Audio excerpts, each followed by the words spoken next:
Hi viewers, welcome to filmy beat. Tollywood లో ఎన్నో అద్భుతమైన చిత్రాలు నిర్మించి ప్రముఖ నిర్మాతల్లో ఒకరిగా పేరు తెచ్చుకున్నారు బెల్లంకొండ సురేష్. ఆది, నా autograph, sweet memories, కందిరీగా, bodyguard, Lakshmi Narasimha, Chennakesava Reddy, రభస, అల్లుడు శ్రీను చిత్రాలతో వరుసగా కమర్షియల్ హిట్స్ అందుకున్న ఆయన ఆ తర్వాత సినిమాల నిర్మాణానికి దూరమయ్యారు.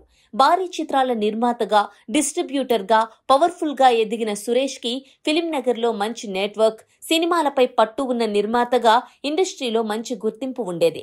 అయితే తాజాగా ఫిలిం నగర్ లో ఆయనపై కేసు నమోదైంది. ఫిలిం నగర్ పోలీస్ స్టేషన్ పరిధిలోని రోడ్ నెంబర్ 7 లో ఉన్న తన ఇంటిని బెల్లంకొండ సురేష్ కబ్జా చేశారంటూ శివప్రసాద్ అనే వ్యక్తి ఫిర్యాదు చేశారు.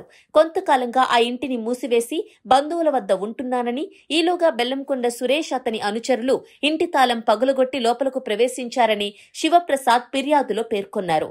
అంతేకాకుండా ఇంట్లోని సామాగ్రిని ధ్వంసం చేసి గోడలను పాడు చేసినట్లు ఆరోపించారు. శివప్రసాద్ తిరిగి వచ్చినప్పుడు ఇంటి వద్ద పరిస్థితిని చూసి షాక్ అయ్యారట.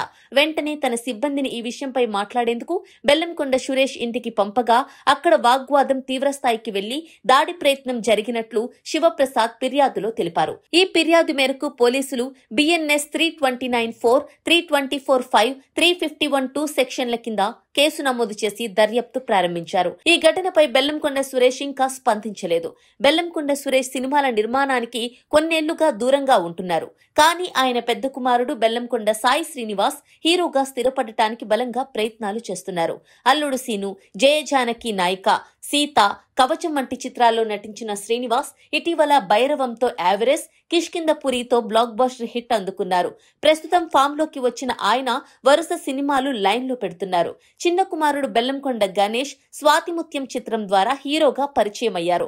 ప్రస్తుతం గణేష్ కూడా కొత్త కథల ఎంపికలో జాగ్రత్తలు తీసుకుంటున్నారని తెలుస్తోంది. ఒకవైపు బెల్లంకొండ కుటుంబం సినీ ప్రయాణం సాఫీగా కొనసాగుతుండగా, మరోవైపు బెల్లంకొండ సురేష్ పై నమోదైన ఈ కేసు సినీ పరిశ్రమలో, ఫిలిం నగర్ లో చర్చనీయాంశంగా మారింది.